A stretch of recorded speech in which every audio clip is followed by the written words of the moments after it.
খামারি বন্ধুরা, আপনারা যারা ছাগল ফার্ম করছেন তাদের যে জিনিসগুলো খেয়াল রাখতে হবে। এই আজ যে ফার্মে এসছি, সামনে যে ছাগলটা দেখতে পাচ্ছেন, মা ছাগলটা এই 4টে বাচ্চা দিয়েছে। 2টো মেয়ে বাচ্চা, 2টো ছেলে বাচ্চা।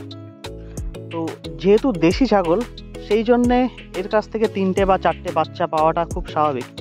কিন্তু খামারি বন্ধু নিজের অভিজ্ঞতা না থাকার কারণে একটা ছোট ভুল করে বসেছেন, যেটা হচ্ছে গ্রাম বাংলার যে সমস্ত প্রাচীন পদ্ধতি, সেই প্রাচীন পদ্ধতিতে খাসি করেছেন, অর্থাৎ বাঁশের চটা বা চাঁচ দিয়ে কেটে তার দানাগুলো টেনে ছিঁড়ে বের করে দিয়েছে।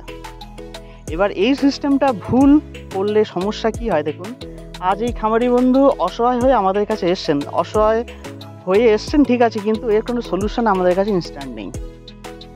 কারণ যেহেতু কাস্ট্রেশন করার পর তার ভিতরে যে দানাটা থাকে, সেই দানাটা এখনকার ডাক্তারি সিস্টেম সেটা কেটে দেওয়া বা ব্লক করে, সেলাই করে ব্লক করে দেওয়া।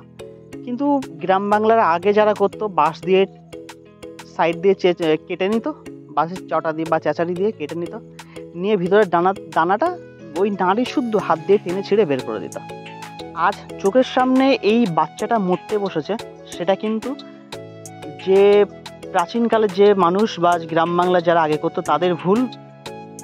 তারা 100টা যদি কাস্ট্রেশন বা খাসি করতো, তার মধ্যে 2-10টা এরকম সমস্যা দেখা দিত। আগেও দেখা দিত, এখনও দেখা দিচ্ছে। কিন্তু মানুষ যদি এখনও সচেতন না হয় গোট ফার্মিংয়ের প্রতি, তাহলে মানুষের ফার্মিংয়ের লাভটা কীভাবে আসবে?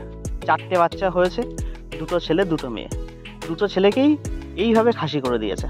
এবার তার ফল খামারি বন্ধু ভুগতে শুরু করেছে। নিজের চোখের সামনে বাচ্চাটা মরে যাচ্ছে, সেটা চোখে বসে দেখতে হবে।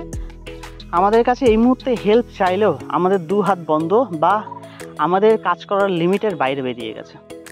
কারণ যে ভুল খামারি বন্ধু করে ফেলেছে, তার কোনো সলিউশন এই মুহূর্তে নেই।